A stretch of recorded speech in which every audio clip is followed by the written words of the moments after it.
we're fortunate to have Brother Wieght here to help us today, and he has handouts. I think everybody already knows about that. If not, I think he'll have to come up here and get some hard copy, and we're trying to make this so that it's simple enough for anybody, but it's meaningful for what we need for the competition. So, thank you very much. Let's give a round of applause.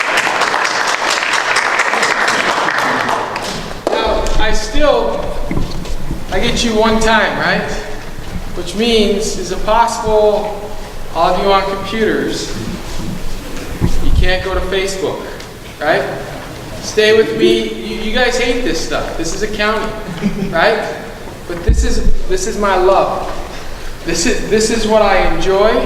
Brother Stagg and I, it's our professions. This is what we love to do. What most of all, I think the first point that I want to make here is that I don't want you to get frustrated because you can't make the financials work. Because that's actually, we get paid to do that. I mean, people hire us just to come on because they don't know. And so we get paid to make financials work. So hopefully tonight, we can help you do that. You brothers in the back, you're a long ways away from me. Sisters, you're in the back as well. So, let me first point you to, how many of you have got onto this SBA website? By raise of hand, SBA website. How are you doing your financials then? That table, sister, sister, brother, you didn't raise your hand. How are you guys doing your financial statements? Oh, I have to use it. Say it again? I have to use it. I'm sorry. Are you on Facebook? No. She's not. Okay, good. I hate Facebook. At least while we're in my class. So, for those of you, brother. Is it okay to use the financial template from the last workshop? Yes, you can. The only struggle I have with that template, and if Brother Earl were here, he would debate me on this. What I'm going to show you, I believe, is a lot simpler. So, can you use it? Yes. Is it more difficult? Yes. If it flows for you, then use it. It just makes sure it balances. Meaning assets equals liabilities plus owner's equity. Does that make sense? Okay. Now if we go here, SBA, this website, if you'll go in and actually sign into the SBA website, I just want to show you what you're seeing. You're going to get the opportunity to actually do it tonight if they have your laptop. If you have your laptop, it's going to require a login. But all of you, how many of you don't have laptops? Can't get on right now. The rest of you, can you log on right now? Can we do this together? Why don't you all go to sba.gov and let's all log on together. I assume, is that the primary purpose here? Is that the primary reason why most of you are here, is to get our financial statements done? Is the answer yes? Question in the back then. If it's not that, because that's going to be my only purpose. What's your purpose?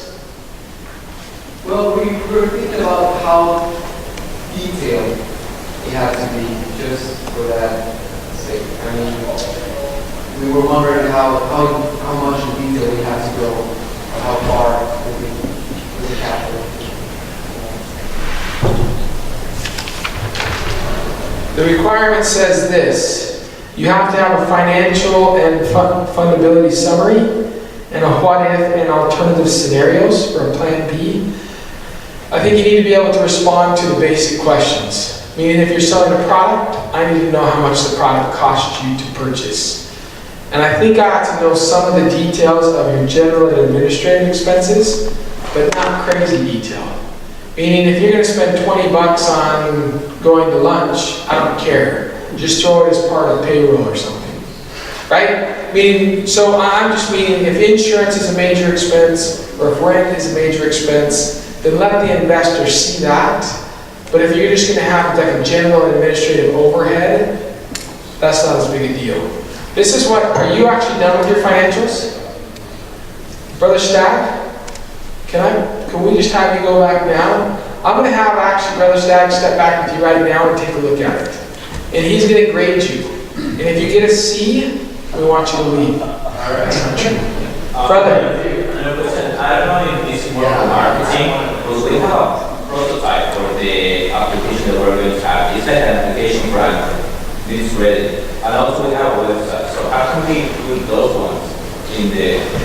It's based on Amazon Web Services, so I'm like, and the balance sheet, I'm taking away depreciation because we are not making major capital investment. I can tell you, all of you, I don't think any of you should deal with depreciation. I think you just throw depreciation out. It's not, by the way, that there's not depreciation, but I don't think any of you, is anybody buying an asset that's more than $15,000? Well, I'm buying like $5,000 of like tools that will depreciate over time. But my only point is that let's say you buy a tool to create your product. The problem I have is the amount of depreciation that you're going to take isn't worth it to the investor, and all it's going to do is mess up your cash flow statement. So my suggestion to all of you is no depreciation. Just don't bring it into play. Only because in the first 3 to 5 years, there's not going to be so much depreciation that an investor is going to care about it. They may ask, and if they ask why you didn't do it, Brother Tanner said you should. I'll take the blame. So when Brother Earl asks, I get fired in June anyway. I mean, what are they going to do? Fire me again? So it's not a big deal. Does that help? As to the marketing question, I think it's really cool that you have that up. Just make sure your costs are accounted for related to those things. Any other questions before we go to the financial statements? Hey, you understand that I can talk about accounting till probably 10 or 11 tonight. If you want to stay, I'll teach you debits and credits all that you want, just so you know. My point is this, I see you on your computers and on your phones, and that's where we want you. But make it effective time is all. We're here, and we'll help you. We'll walk around and see if we can assist you to get these financial statements done, but it means you've got to stay with us. Is that fair? So let's all go to sba.gov. Is everybody to sba.gov into the financial statements? Is everybody in the same spot? That's nice.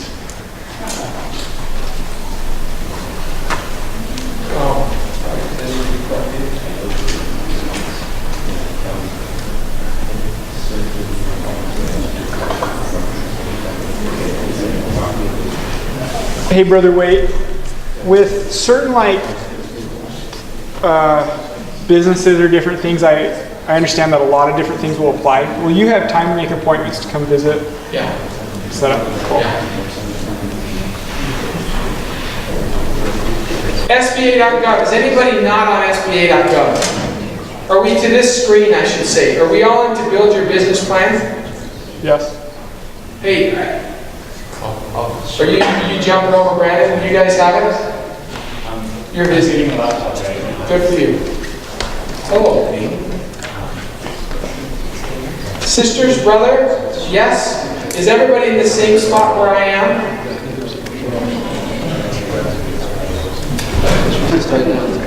It's the no response that I'm having a hard time. Yes, you're there? Is everybody there?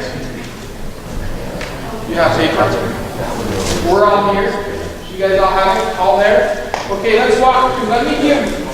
Can I give you first really fast just a brief overview of the financial statements? Just in part to confuse you. You understand that all we're going to deal with here is 3 statements. We're going to deal with an income statement, a balance sheet, and a cash flow statement. Right? Those are the only 3 statements we're going to deal with. The first statement, the income statement, is going to cover your revenues and expenses and bring you to a net income number. That's the one that all of you are going to be most comfortable with. Right? Because all I'm going to ask you is how much you're going to sell. Do all of you have the answer of how much you're going to sell in year 1? Right? Do you have at least an idea of what you'll sell in year 1? And I'm assuming you all have an idea of the kind of costs that you're going to incur in year 1. any kind of cost that you'll have.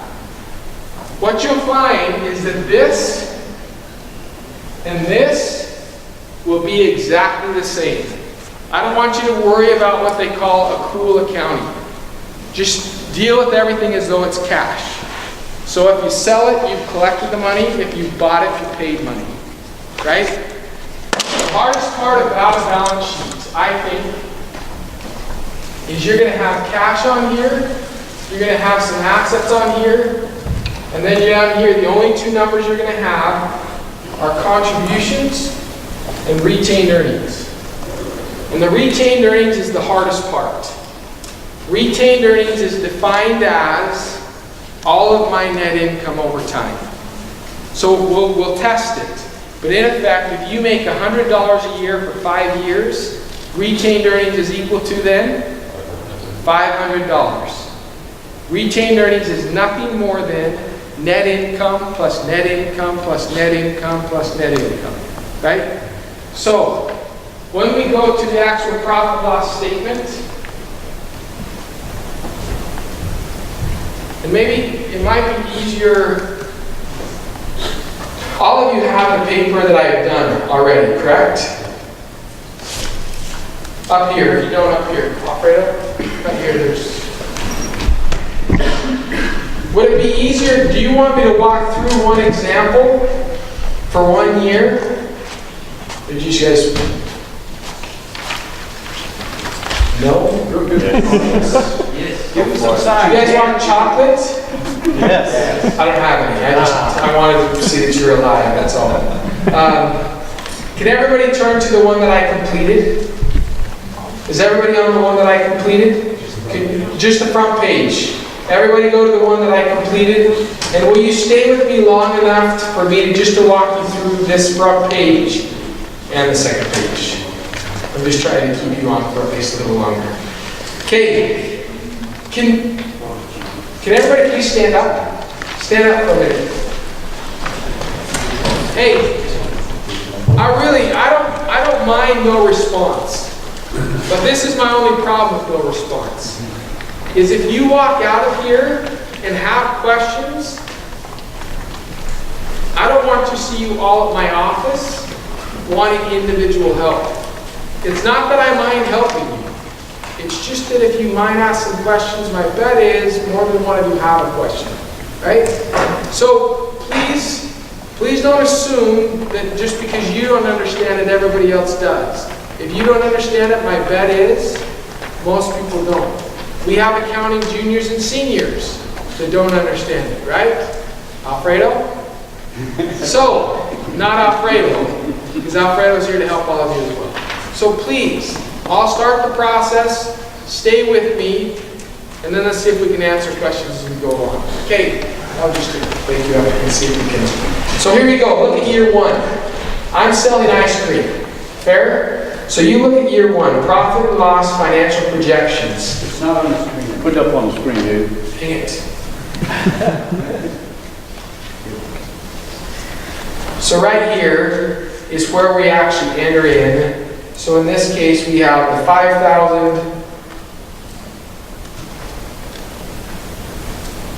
the 1,500. I actually did do this beforehand, and then I deleted, so we would have the supplies, and then I felt like it was necessary to put in $750 for accounting, for obvious reasons, because I just want a little piece of what you guys are doing. Usually the most expensive thing on the income statement is the accountant. We love it. So, right? The beauty of the income statement is this is where you can shine. This is ultimately where everything comes from. The income is equal to the amount that you expect to sell. But you've got to remember, and Richard, Brother Tanner pointed this out, you can't just randomly select a number that says, I think I'll make $5,000. Just because it's a good round number. You've got to have some thinking as to why 5,000 is your income number. Come up with the number of people you think you'd buy it. Number of students, for example, at BYU-Hawii, there are maybe 25% of the students that will purchase it. Of the 25%, they'll pay X amount per product. and come up with, so it's at least a reasonable estimate, so when an investor says, how did you come with the income number, you can say, because of X, Y, and Z, not just because it was a round number. Should we write that in the business plan, like those things? The assumptions? Yeah. In this, if you want to use this form, the assumptions are right up here. You can write the assumptions in this section. Good? Welcome. So that could be 1,000 ice cream cones a year at $5 a piece. right? That's a reasonable assumption, then that's where you come up with that number, right? How many of you feel comfortable right now, on your, if you don't have it on the computer, if you have it just in front of you in the blank form, how many would you feel comfortable estimating your sales and your costs for the year?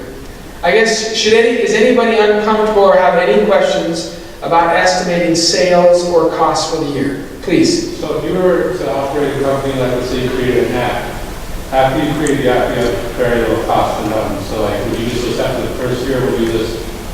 First year have the cost, and then the second year you wouldn't have any, except for the meals and entertainment that you enjoy. Yes. No, very good. John. So on the app subject, kind of your projections are very shot in the dark. Just your market, like where it could go, where it couldn't go. I mean, are we just going to guess to a sustainable level? One of the best things you can do in any business is to try and find a close competitor and get information from them. Okay, in other words, if you know another app kind of in your area, or any app that you can get information, at least see if in that industry there's some kind of relative statistics. Okay, rather than just totally guessing, try and see if because there's a lot of public information out there. Okay, so if you basically were doing, we'll bring it back to the ice cream. Okay, if you could find out another ice cream, find out some public information about ice cream stores, what is their typical margin, that would be a pretty good way to help you out. Okay? Just when you do it, be careful. I read a business plan a couple weeks ago where the individual was looking at schools. So they gave me data, meaning in their business plan, they gave me the data of how many college students were in the U.S. And if they got X% of all college students in the U.S., then they make X amount of dollars. And my response is, right. It's just so unrealistic. So at least make it so it's realistic if you're trying to sell it to an investor. Remember, it's their money. They've got to feel like they get some money back, but you wouldn't be coming to them if you were going to make $1 million in the first year. Right? So what you can do to kind of alleviate that is you can do like a conservative estimate and like a really like mind-boggling, high-thinking estimate, and just say like, this is what worst-case scenario, and this is what it would be like in my dream world, and then you can even do like a middle ground scenario so investors can see. I'd avoid you're talking to an accountant though, I'd avoid the dream world. Just because I think when I see dream world, I think, yeah, I don't want to give this guy any money. But I'm an accountant and I'm worth, I think, about $10,000. So I don't know if I'm the guy to talk to. So I'm not worth much. So if you're building an app, does that go under cost of goods sold or? If you're building an app, I'd probably stick that down because you're not, once you build the app, it's one-time cost. One-time cost, you're not going to incur the cost every time you buy. Cost of goods sold, the best example is if I'm buying, selling pens, right? Cost of goods sold is the cost I buy the pen for, and then sale price is how much I sell it for. In the case of an app, it really is a one-time fee. Fixed cost?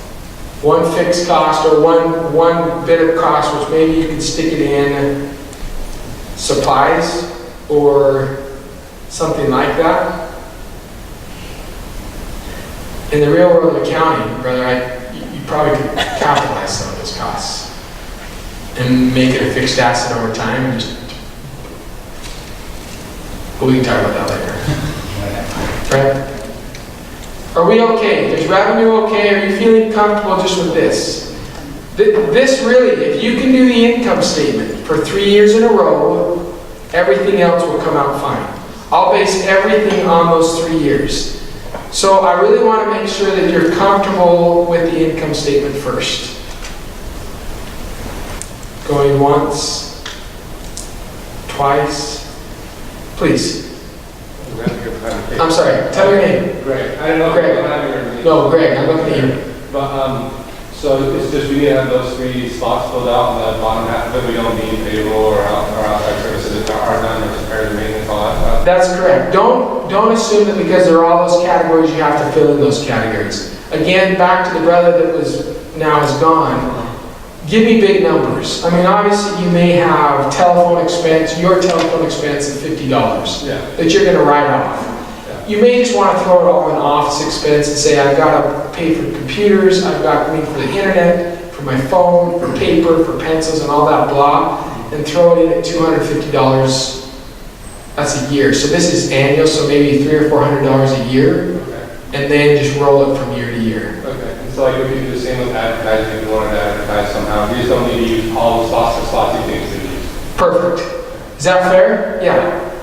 Yes. Back up front. So why can you fill in income taxes?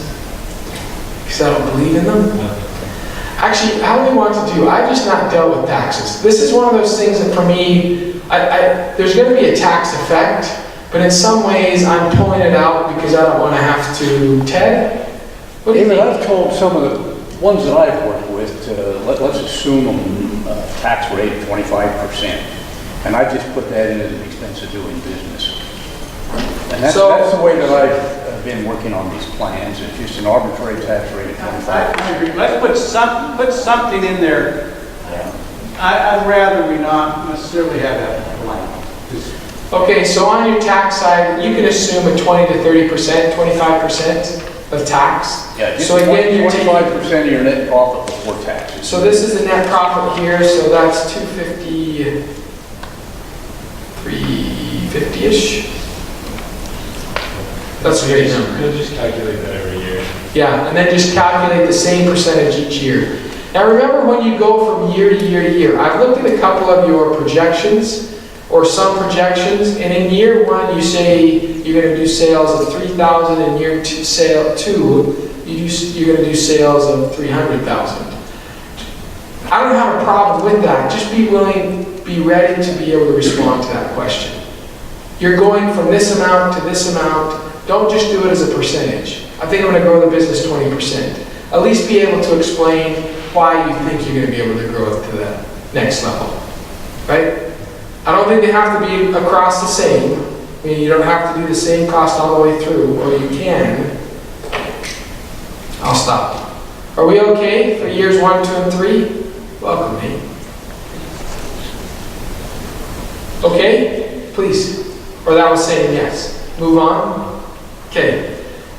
Save and continue. Now this is the cool part, I think, in part.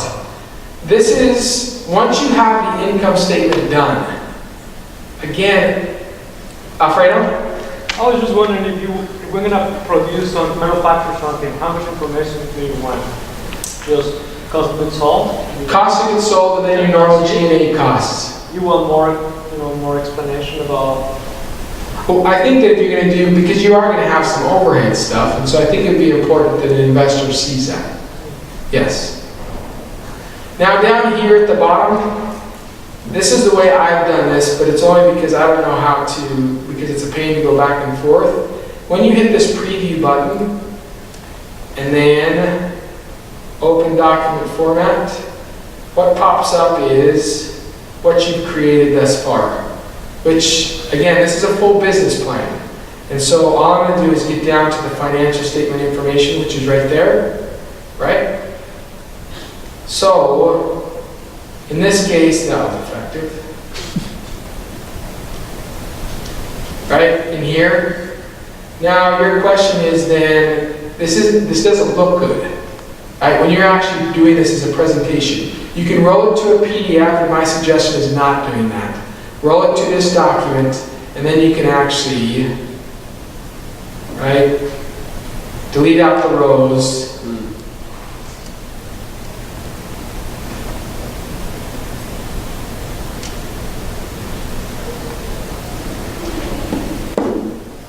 So it looks like a financial statement. So that kind of goes to your point. Fill out what you need, but then then once you actually roll it into the Word document, only then delete those rows so it looks professional. Right? This is the part that's kind of fun though. So I do this right at first, but that's only so I have the numbers. So there you go again. I'm just going to show you year one there, and I'm going back to the cash flow statement.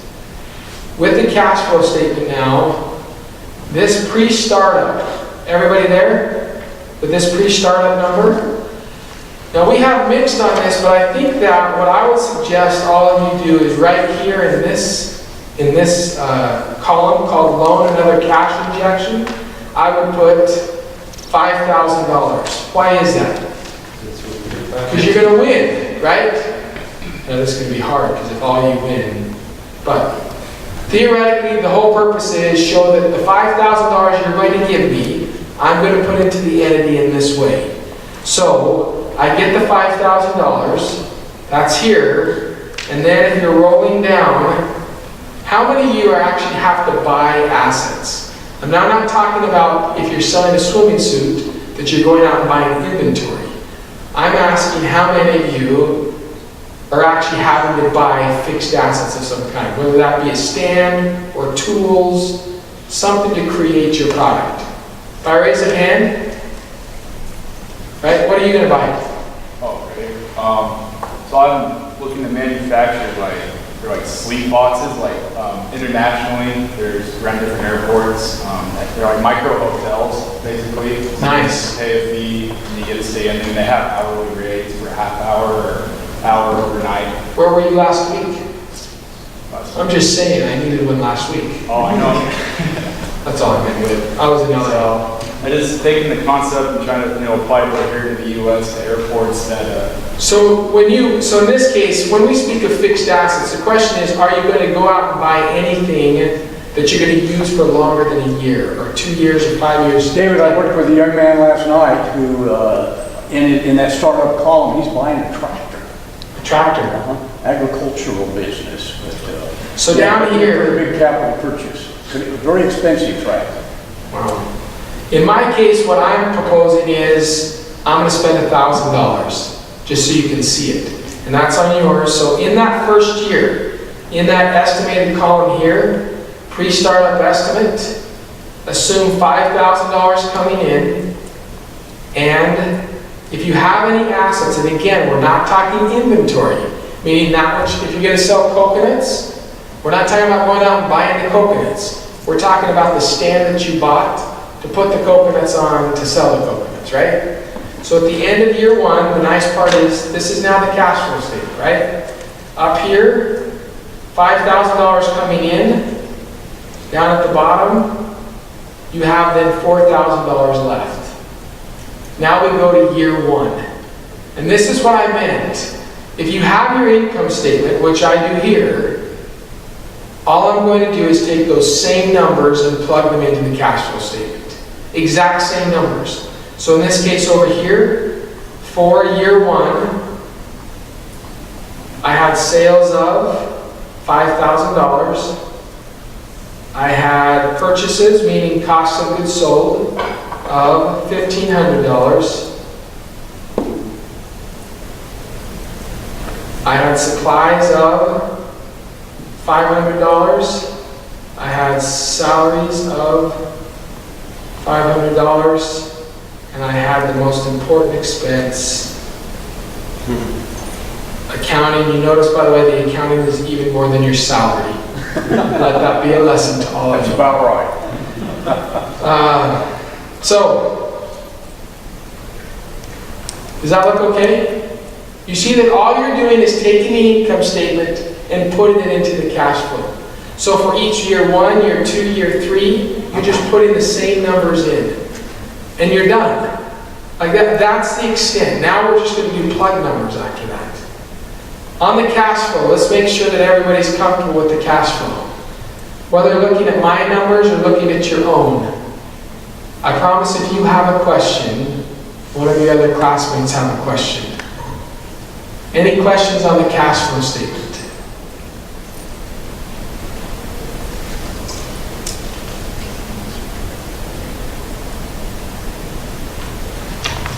They're gonna go home. Everybody's gonna go home and think that guy was boring. But I get that a lot. So I do teach audit, you know. So That's true. really, the only person who has the question is my accountant. So take it away, brother. Maybe I haven't been enough in these meetings, but if it's an international business, do we have to do the conversion in US? I would not deal with conversion. Just stick with U.S. Still, well, I'm sorry. If you're doing, for example, if you're doing the peso, where one US dollar is equal to a peso right now. 10, but it's not 10? Yeah. So I'm just saying, in that case, you're doing then, instead of $5,000 of sale, $50,000 of sales, put it in US dollars because you can't expect this US group to have to convert it yourself. So stick with US dollar. So up here one more time, just so you can see here with the cash flow, what I want you to see is down here, right here at the bottom, that 5750 is equal to, remember we put $5,000 into the business. We bought assets of 1,000, so we had $4,000 left, right? We then, if you flip over, we sold $5,000 of goods, so now I'm at $9,000. Just assume that it's all done at the same time, and then I had expenses of whatever that number is. So now I only have 14. I'm going to run out of fingers, right, to come down to what I need. But ultimately what happens is, if you take this net income number, right, this is how much I made in year one, 1,400, which means my net cash should be what? If I started with 5, spent 1, and then had net income of 1,400, how much should I have in the bank? I should have $5,400, right? I got $5,000 for winning. I spent 1,000. I then made $1,400 in the next year, which means this number is wrong. It's because of my taxes. You didn't put taxes in this. That's because I don't believe in them. Where do the taxes go? Right there. I believe that one. Does that look better? Right? So down here is $5,400. Does that seem okay? Any questions? Please, Greg. So you know the capital purchases because you're buying something that's gonna... That I'm going to use tomorrow and next year and next year and next year. It sounds to me like the bulk of you aren't going to do that. Even with Brandon, by the way. Even though Brandon's saying he's going to buy them, how much are you going to spend on those tools? How much am I going to spend? Spend, sorry. Actually, it's probably only like $2,000. And the question is, should you just expense it all anyway? Probably not, because they probably want to see that you have them. But most of you are not going to have an asset that you're going to use year after year after year, unless you're buying a tractor. Right? But for the most part, if it's a small number, you may be able to just expense it through, but it might throw off your numbers, your net income numbers, which you may not want to do. So, this is the nice part. Again, income statement controls the balance sheet. I'm sorry, income statement controls the cash flow statement, and now we move to the balance sheet. What assets do we have? Based on me, based on my purchases, what assets do we have? $1,000. I have $1,000 of assets, and then I also have cash. Right? So right now, the only things I have are the asset, what I purchased, and cash of that money. Now, remember, assets have to equal liabilities plus owner's equity, right? So I have total cash of $5,400, and I have total assets of $1,000, which means my total assets are $6,400, correct? Let me see if I can, just to make sure, only because I don't know if it'll help me, let me do this. So what I want you to see here is now when we do the balance sheet, the only things that we're going to bring into play here, you're going to bring the cash in at $5,400. We're going to have equipment in of $1,000, and then down here in owner's equity, you're going to have two lines: capital contributions and retained earnings. The contributions, how much did you contribute into the company? $5,000, right? This is David Stratton-Waight winning $5,000 and then walking over and contributing it into my company. So, I mean, that's the way I'm thinking of it. So in this case, we have $5,000.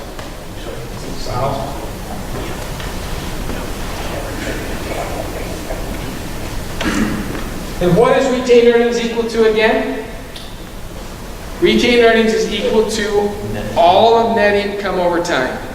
We've only done business for 1 year. And what was our net income? $1,400. Which means retained earnings here is $1,400 and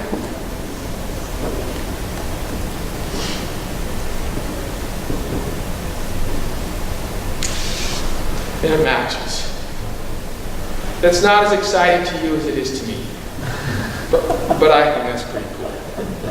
Just so you know. Just gives you a good feeling when It does, actually. It does. This is what I do on dates. Don't you think this is a good thing to do on dates? Girls just get excited.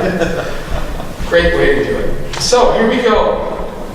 Let's actually do the actual balance sheet over here. So when you actually see now the balance sheet, here we have on start date, we spent, remember, assume that $5,000 coming in. So we have $4,000 to start. We had machinery of $1,000. I think that looks $10,000, doesn't it? And down here we have common stock. When we say common stock, that's going to be the same thing as contributed capital. So that's going to be the same, that the idea is the same. So in this case, the 5,000. And then when we come back up, we now have, at the end of time, 5,400, 1,000, and at the bottom, this stays the same, and this is 1,400.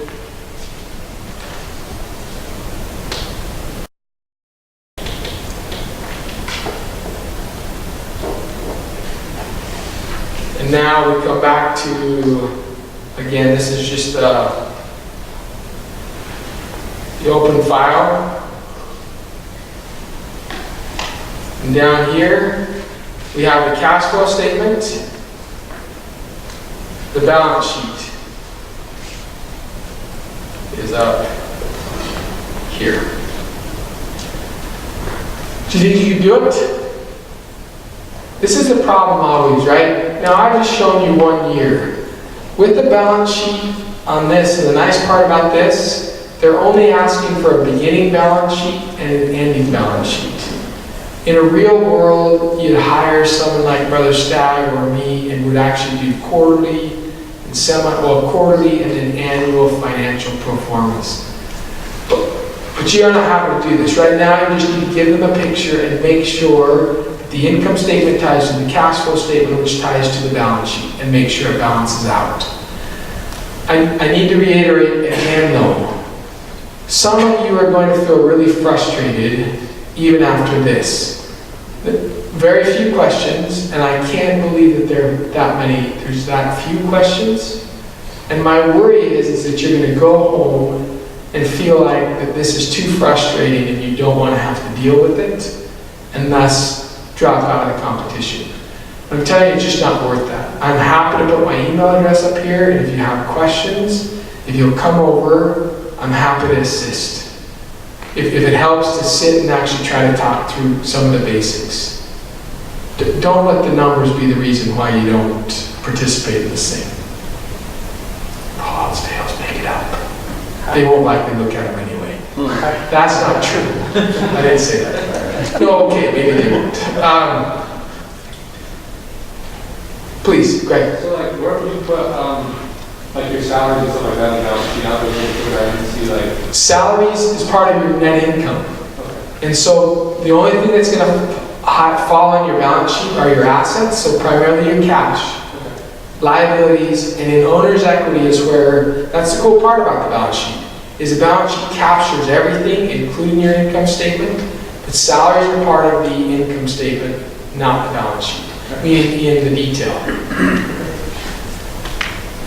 What we're going to do now Are you starting to fill this out? I mean, I'm watching some of you working on your computers, assuming that you're doing that. All my Pain, right? Brother Ted? No, I'm just going to make a quick comment. Remember that income statement is for a period of time. In this case, a calendar year. Year one, one of your business. But the income statement and the cash flow statement are both for a year's period of time. That balance sheet is really a snapshot of your assets and liabilities as of one specific date, which in this case is the end of the accounting period. So the income statement's for a year, the cash flow's for a year. The balance sheet is just a snapshot picture of your financial stability or your financial position as of the end of year one. This is my proposal now, is I think that what we can do is if you'll start filling this information into the SBA website, or even on the piece of paper provided. So if you'll start the process, what Brother Ted and I will do is we'll walk around, raise your hand, and let us look at it. Meaning, you know how now to, maybe not, oh, there it is. Meaning you need to make sure you're saving it, and then you can preview it and bring it over into a Word document, and then begin to delete out the lines. But let us look at it one time. You're going to have to do the 3 years, so project the 3 years out, and then let us come around and start looking at it. Now, according to the requirements, you are to do a what-if scenario, which does really mean what we think is going to happen and then a worst-case scenario. We're really asking you to do two. So you'll do one, work it out, get the details down, and then shoot for the sky. This is now entrepreneurs talking. Yes, and I don't disagree. Shoot for the sky on it, and then come back and do worst-case scenario. So they're both in there. I should have two balance sheets. Should have two of the package, which is going to include the income statement, cash flow, balance sheet. So one's good and one's a dream and one's not. Questions? And you could call the second one Plan B or pessimistic.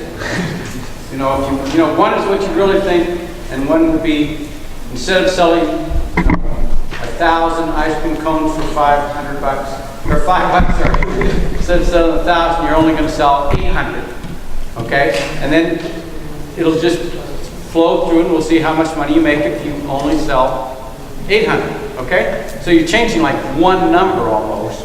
Or you can maybe change a couple. So maybe you sell 800. So you may change only one or two numbers, but then you just print it out. So you sell 800 instead of 1,000, and instead of it costing you $1,500 for your ice cream supplies, it instead cost you $2,000. So your sales were less and your costs were higher.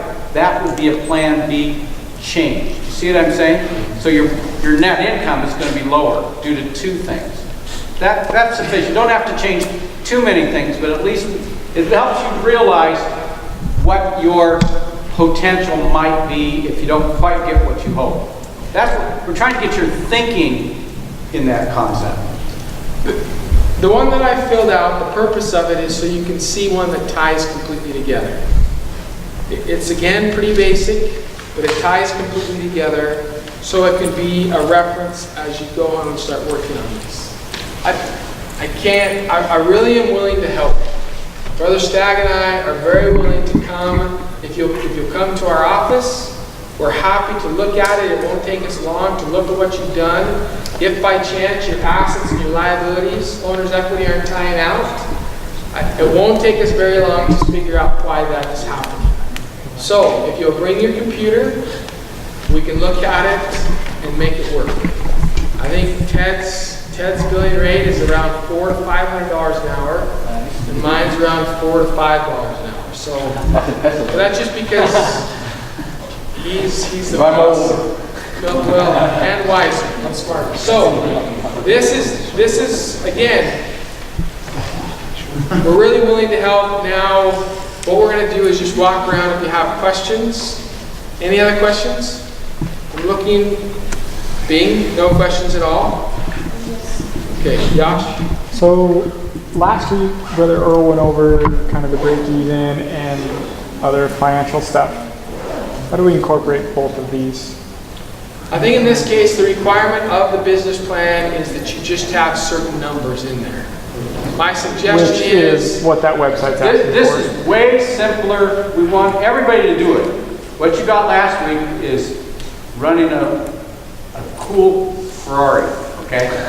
This week, we're saying just driving a Chevrolet or VW. Okay, so we're not trying But to. you gotta have, what we're saying is in order to compete successfully, you have to have a car, okay? You can't just say, hey, I like the idea. You gotta have some sort of financial. So this is I don't want, if you have problems with it, don't go, oh, if I can't get this, I can't do anything. Just come and get a little help from us. So with general break evens and different things like that, we're fine just going this route. Well, even this requires a break even. It asks for a break even. A break even point is nothing more than taking your income statement and selling enough product to make $0. Like, in the end, that's what you're looking for. On that break even, it has like variable costs and percentage. I'm sorry, let me show you that really fast. Just so you're clear on that. Don't, if I were you,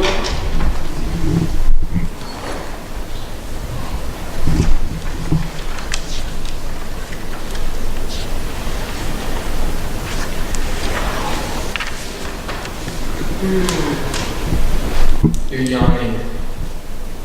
You have class tomorrow, Alfredo. You can't get that yet. You can't be that tired yet. How does